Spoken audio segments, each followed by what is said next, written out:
How's everyone? Good. Good afternoon. I want to take this opportunity to speak to both our officers who serve the Atlanta Police Department and the community that we serve. A week ago, I was the interim chief of Atlanta Department of Corrections. As you know, I was suddenly and unexpectedly asked to be your interim chief of police during what is obviously a most tumultuous time in our department. I see the challenges very clearly before me. Trust me when I tell you your voices are being heard loud and clear. I see that my focus is on your path forward and work is already underway. Change will not happen overnight, but together we will make it to the other side of where we are now. What must be addressed is the availability of police in this city and the ability to respond to 911 calls. It is factual that over the past few days, we've seen higher than average number of officers call in sick, which caused us to shift resources to ensure proper coverage. The explanation for calling out sick vary and include officers questioning their training, officers being challenged and attacked, and unease about officers seeing their colleagues criminally charged so quickly. Neither APD leadership nor the administration are dismissive of these notions. I want each of you to know that we are in this together and we support you. What is immediately evident is that officers feel ordinary, undue process steps and usual investigation of complaints against them have been abandoned. And some are questioning how to execute what has been taught to them. What is also clear is that the public, as well as the police officers, need to gain an understanding about these matters to properly move forward together. Atlanta police officers are some of the best trained officers in this country. Like any organization, we have room for improvement, and we welcome input in that respect. But there has to be an understanding regarding process, SOPs, and training. My proposal is to stand up teams within our Office of Professional Standards that are dedicated to swift, fair, and thorough investigations of certain complex complaints. We simply cannot have investigations drag endlessly while officers are in limbo and members of the community await answers. Additionally, we'll begin reviewing our training programs for improvement, expanding in areas of de-escalation, implicit bias, and peer intervention. It is important to understand that our training and our disciplinary process are in a place for the protection of our officers and the citizens we serve. They must both be adhered to for clarity and understanding. Make no mistake, I will defend our disciplinary process, and I am committed to fair and thorough investigation and upholding due process. As for the primary objective, the safety of this city, the safety of our city, that our brothers and sisters on this force, though some officers are in a space of concern and choose to seek out due to the fear of protest, many officers continue to answer the call. Over the past few days, we've stretched our resources to address demonstrators simultaneously responding to 911 calls. This volume of activity can be taxing on any department. We are the largest police department in the state and have the resources to ensure safety to our citizens. If you call 911, a police officer will respond. The Atlanta Police Department has not given up on the citizens the city that we love, and we ask that you not give up on us. We've made tremendous strides in Atlanta. We are not a perfect department and are always working towards improvement. But we are not a department known for flagrant abuse, hate, or injustice. We encourage due process for those we encounter as well as ourselves. We are all upset by the recent events, and we are also concerned for our fellow officers. I implore you to channel the concerns for the fellow officers by having their back. At this moment, I implore you to remember why you became a police officer. Why we did not choose this line of work because it was easy. We became officers because we wanted to help people in distress, make a difference in our communities, and simply serve and protect. We've not given up on this city, nor will we tolerate lawlessness and injustice. And I want it to be clear. We will not tolerate lawlessness and injustice in this city. We recognize room for improvement, and we will work quickly to get there. To my APD family, I'm here for you. I believe in you. You have my support. I want you to know that you also have the mayor's support, and she remains committed to our safety and success of the department and the city. As the mayor examines ways to help build upon the success of our department, our officers will have the chance to speak directly to her in the coming days. And now I'll take any questions. Chief, you obviously have a police department where members are hurting right now. Also, they are somewhat being disrespected out in the street sometimes. It'd be great to hear from you in terms of what you want these officers to know about how you have their back right now, especially with so many calling out. How will you support them moving forward since they've been working so long and hard?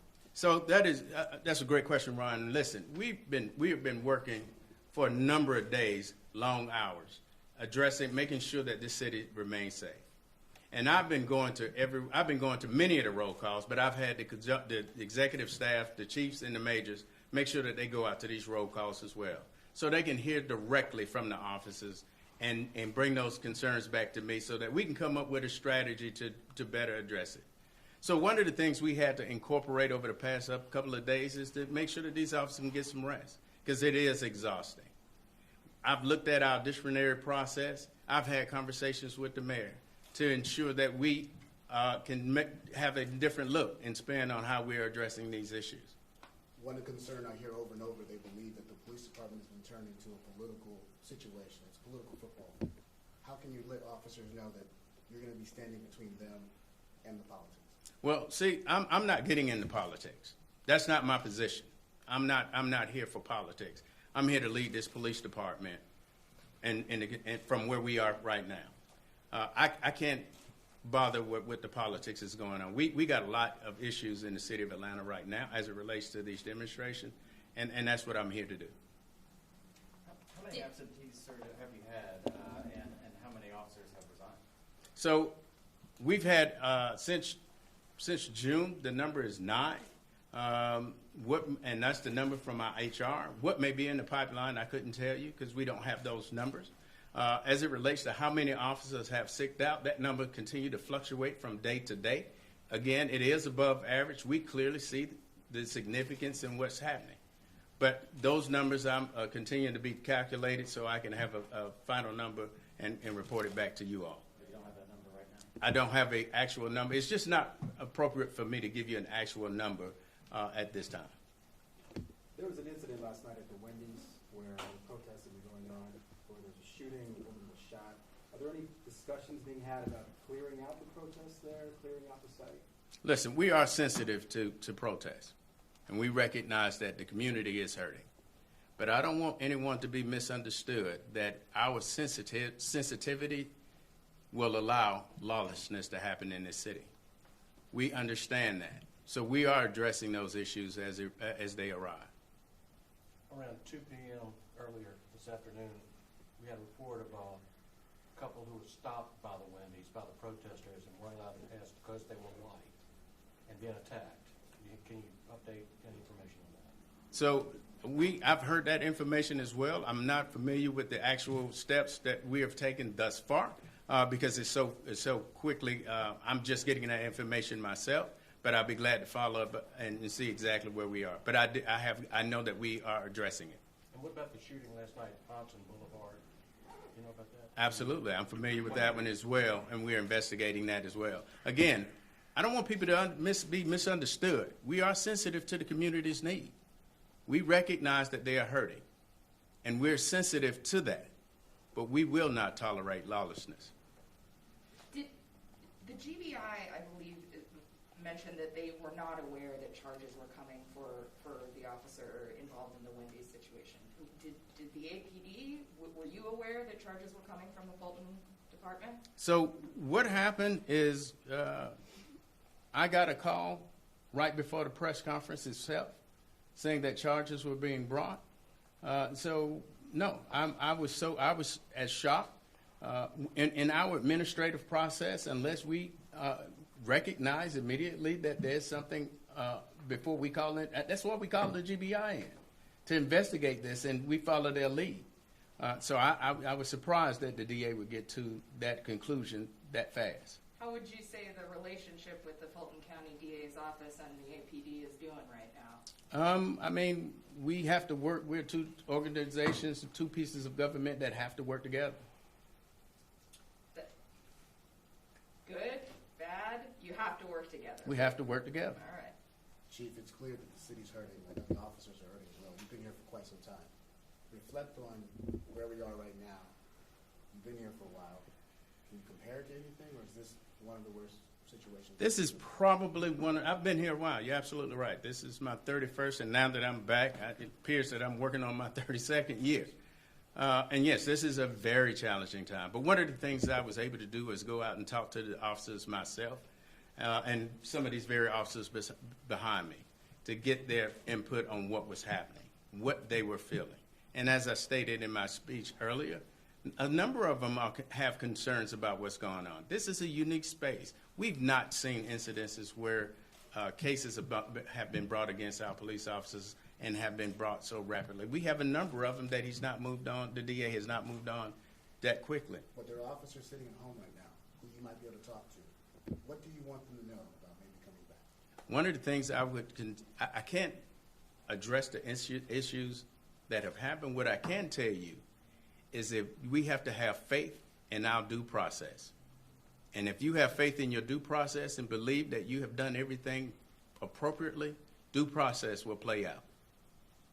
Two questions related to the Wendy's. One, the shooting last night. Do you have any knowledge of how that transpired, and do you have a suspect or suspect description of who the shooter might have been? I don't have that information right now. Okay. And then the second follow-up question related to the arson at the Wendy's. There was a warrant sworn out for a woman by the name of Natalie White. Mr. Brooks mentioned the woman by the name of Natalie White when he was stopped by the officers on previous Friday. Do we know if this is one and the same person? I'm sorry, Atlanta Fire and Rescue is taking the lead on that case. During the protests over the last few weeks, APD Chief Shields, was seen out and about quite often, and there were some viral videos that took over of her speaking with protesters.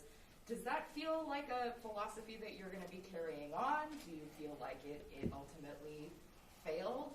How do you feel like the personal on-the-street relationship is between both leadership, officers, and protesters? Well, Chief Shield is a wonderful chief.